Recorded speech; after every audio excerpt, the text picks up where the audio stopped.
Dr. Raymond T. Matheny was a professor of archaeology at Brigham Young University in Provo, Utah, and was closely involved with the New World Archaeology Foundation there. He was involved in many archaeological expeditions to Mayan cities, the southwestern United States, the Great Basin, and Bronze Age Israel. Matheny also directed archaeological digs in Montezuma Canyon and 9 Mile Canyon, Utah. Dr. Matheny stated that the lack of archaeological evidence for the Book of Mormon is a king-size problem. He said, "The tools that the people use are primitive, but nonetheless they are there, and they spell out a system of exploitation of those natural resources. Refining ores and then bringing these to casting, and true metallurgical processes, is another bit of technology that leaves a lot of evidence. You can't refine ore without leaving a bloom of some kind, or, that is, impurities that blossom out and float to the top of the ore.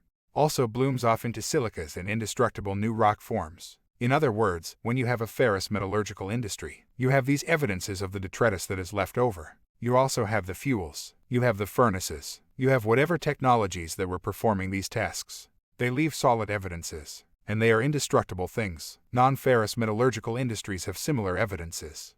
No evidence has been found in the New World for a ferrous metallurgical industry dating to pre-Columbian times. And so this is a king-size problem, it seems to me, for so-called Book of Mormon archaeology.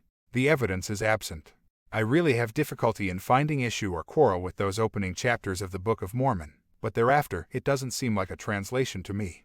And the terminologies and the language used, and the methods of explaining and putting things down, are 19th century literary concepts and cultural experiences one would expect Joseph Smith and his colleagues would experience. And for that reason, I call it transliteration. And I'd rather not call it a translation after the 7th chapter. And I have real difficulty in trying to relate these cultural concepts, as I've briefly discussed here, with archaeological findings that I'm aware of. If I were doing this cold like John Carlson is here, I would say in evaluating the Book of Mormon that it had no place in the New World whatsoever. I would have to look for the place of the Book of Mormon events to have taken place in the Old World. It just doesn't seem to fit anything that he has been taught in his discipline, nor I in my discipline in anthropology. History, there seems to be no place for it. It seems misplaced.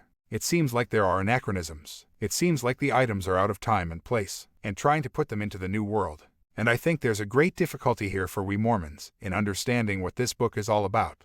While some people choose to make claims for the Book of Mormon through archaeological evidences, to me they are made prematurely and without sufficient knowledge. I do not support the books written on this subject, including the Messiah in Ancient America or any other. I believe that the authors are making cases out of too little evidence, and do not adequately address the problems that archaeology and the Book of Mormon present.